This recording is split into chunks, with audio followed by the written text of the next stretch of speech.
Okay, so this message is going to be brought to you by the Make It Make Sense You Are Getting on My Nerves Coalition. I want to break something down to you. We have had an abysmal attempt at these vaccine rollouts that is really starting to irk me as a healthcare provider and someone who serves on the front line. So here's my problem. This vaccine was supposedly tiered to roll out to those who have been affected in the worst ways by this pandemic. That being elderly people who have seen horrific um, morbidity, mortality rates, as well as minority communities that represent a small portion of the general population, but a very large part of the demographic that is dying and suffering with um, long hauler syndrome when it comes to this virus. So, you want to vaccinate the older people as quickly as possible.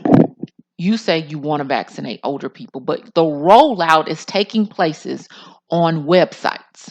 Think about this. The average older person, as well as Black American homes, don't have the bandwidth and don't have access to the infrastructure of internet services. We already knew this when we saw the abysmal rollout of virtual learning and virtual employment. So the two demographics that have the least amount of bandwidth and internet access, that's how you choose to roll out a vaccine. Make this make sense? So you're putting poor people, minorities, and older people at a disadvantage to access for registration and enrollment for a vaccine that you say that you want to prioritize rolling out to old people, poor people, and Black and brown populations.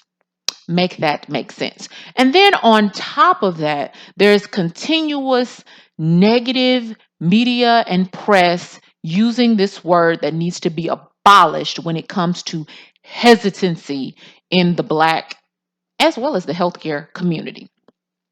That does not exist. To me, it's the same thing as Black on Black crime because you do not blame a bank when it's robbed. So you don't get to blame Black people that don't trust a healthcare system that has abused and stolen from their bodies, insert Henrietta Lacks, since the conception of science and research and healthcare. You don't get to do that. You do not get to blame Black people. But more importantly, you don't get to blame people that actually do want a vaccine and can't get it.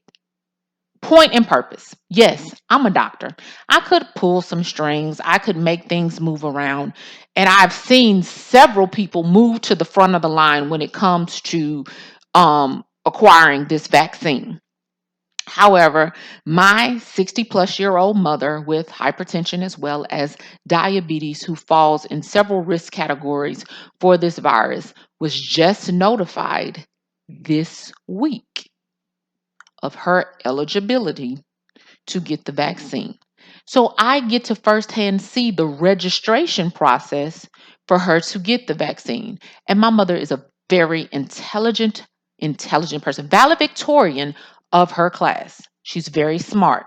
Intelligence is inherited. Okay, make this make sense. I went through the registration process that was not user friendly. Luckily, she does have a daughter and a pretty tech savvy granddaughter that can help her, but it just really dawned on me at how backwards that we are. You, and when I say you, I am speaking to the powers that be, this administration, and all of those involved in designing the registration and process of procuring this vaccine. You have failed. You have failed abysmally, and you don't get to blame people for your failures. This is horrible. We're not doing this right. And you owe it.